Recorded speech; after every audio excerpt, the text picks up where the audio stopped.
கூலி படத்துடைய இரண்டாவது சிங்கிளான மோனிகா சாங் ரிலீஸ் ஆகிடுச்சு. ரிலீஸ் ஆன சில நிமிஷத்துலேயே பார்த்தீங்கன்னா யூடியூபர்ஸ் சும்மா தெருக்கி விட்டுட்டு இருக்காங்க ரஜினி ஃபேன்ஸ். சரி, மோனிகா சாங் எப்படி இருக்கு வாங்க பார்த்துடலாம். சூப்பர் ஸ்டார் ரஜினிகாந்த் அவர்களுடைய நடிப்பில் வெளிவர போகிற படம் தான் கூலி. இந்த படத்துக்கு மிகப்பெரிய எதிர்பார்ப்பு இருக்குது. காரணம் என்னன்னு கேட்டிங்கன்னா, லோகேஷ் கனகராஜ் இந்த படத்துடைய டைரக்டராக இருந்தாலும் இந்த படம் ஒரு பேன் இண்டியா படமாக உருவாகிட்டு இருக்கு.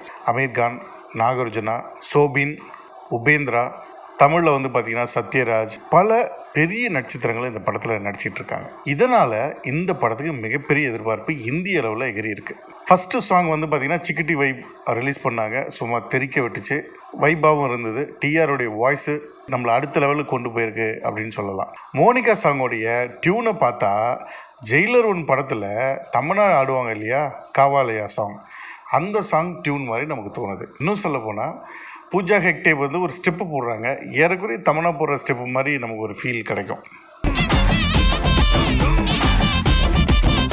இந்த பாட்டு ஒரு ஹார்பரில் நடக்கிற மாதிரியான சாங் தான். ஸோ பார்த்தவங்களுக்கு எல்லாருக்கும் தெரிஞ்சிருக்கும். எனக்கு ஒரு குறை என்ன அப்படின்னா, இதில் ஒன்று ரஜினிகாந்தை காமிச்சிருக்கலாம், அல்லது நாகார்ஜுனா அவர்களையாவது காமிச்சிருக்கலாம், இல்லை சத்யராஜாவது காமிச்சிருக்கலாம் அப்படின்னு ஒரு ஃபீல் ஆனது. சோபின் ஓகே, நல்லா தான் டான்ஸ் பண்ணார். பட் இவ்வளோ பெரிய சாங் பூஜா ஹெக்டே ஆடுறாங்க அப்படின்னும் போது ஒரு ஹைப் இருக்குது. அதில் நம்ம ரஜினி சார் வந்தால் தானே நமக்கு ஒரு பெரிய மாசாக இருக்கும். பட் அவர் வராதது மிகப்பெரிய மிஸ்ஸிங் தான். பட் பாட்டு ஓவரால் பார்த்தீங்கன்னா கேட்கலாம், பார்க்கலாம், ஒரு வைபாக தான் இருக்குது. இன்னும் சொல்ல போனால் யங்ஸ்டர்ஸ் இந்த பாட்டை கொண்டாடுவாங்க. ரீல்ஸாக போட்டு நம்மளை கொல்ல போகிறாங்க, அதில் எந்த மாற்று கருத்தும் இல்லை. ஏன்னா 2-3 இடத்துல பூஜா ஹெக்டே சூப்பரான ஒரு ஸ்டெப்பு போட்டிருக்காங்க. கண்டிப்பாக அந்த ஸ்டெப்பை எல்லாரும் ரீல்ஸாக போடுவாங்க, அதில் மாற்று கருத்தே இல்லை. மியூசிக் சொல்லவே தேவையில்லை, அனிருத் சும்மா பின்னியிருக்காரு. அது மாதிரி கோரியோகிராஃப் ஓகே. சினிமோட்டோகிராஃபி தான் கொஞ்சம் சும்மராக இருக்க மாதிரி ஒரு ஃபீல் இருக்குது. ஏன்னா காவலே சாங் பார்த்திங்கன்னா அவ்வளோ நல்லா பிரம்மாண்டமாக இருக்கும். அந்த செட்டு, அந்த பிக்சரேஷன்லாம் சூப்பராக இருக்கும். பட் இது கொஞ்சம் நமக்கு அவ்வளோ தெளிவாக இல்லையே அப்படின்னு ஒரு ஃபீல் ஆகுது. இன்னும் நல்லா அந்த ஹார்பர் செட்டை போட்டிருக்கலாம் அப்படின்னு நமக்கு ஃபீல் ஆகுது.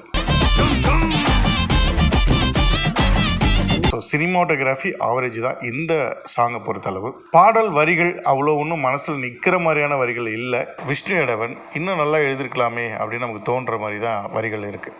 இருந்தாலும் அந்த தாளம் நம்மளை தாளம் போட வைக்கிது இந்த பாட்டில். எது எப்படியா இருந்தாலும் அனிருத்தோடைய மியூசிக்கும் பூஜா ஹெக்டேவுடைய அந்த டான்ஸும் நம்மளை இந்த பாட்டை விட்டு எந்திரிச்சு போகாத மாதிரி பார்த்துக்கும் அப்படிங்கிறதுல எந்த மாற்று கருத்தும் இல்லை. நான் ஆரம்பத்துலேருந்தே ஒரே ஒரு விஷயம் தான் சொல்லிட்டு வரேன். இதில் ரஜினி அவர்களை காட்டியிருக்கலாம் அப்படின்னு. பல பேர் ஏன் அப்படிலாம் ஒன்றும் இல்லையே, இந்த சாங்கில் அவர் வரணும்னு அவசியம் இல்லையே அப்படின்லாம் நீங்கள் கேட்கலாம். அதில் லகலகான்னு ஒரு வரி வருது இல்லையா, அப்போவாது ரஜினி சாரை காமிச்சிருக்கலாம் அப்படின்னு நமக்கு தோணுது. வேறு ஒன்றும் இல்லைங்க. அனிருத் அவர்கள் நல்லா மியூசிக் போடுறாரு, அதில் மாற்றுக்கிறது இல்லை. ஆனால் ஜெயிலர் படத்தில் பார்த்திங்கன்னா வேறு லெவலில் மியூசிக் பண்ணியிருந்தார் அனிருத். பட் கூலியில் அதுக்கு நிகரான இசை இல்லையோ அப்படின்னு நமக்கு தோணுது. எது எப்படியோ இன்னும் ஒரு சில நாட்களில் படம் ரிலீஸ் ஆக போகுது. ஸோ பார்க்கலாம் அடுத்தடுத்த பாடல்களில் அனிருத் அவர்கள் எப்படி இசையமைச்சிருக்காரு அப்படின்னு.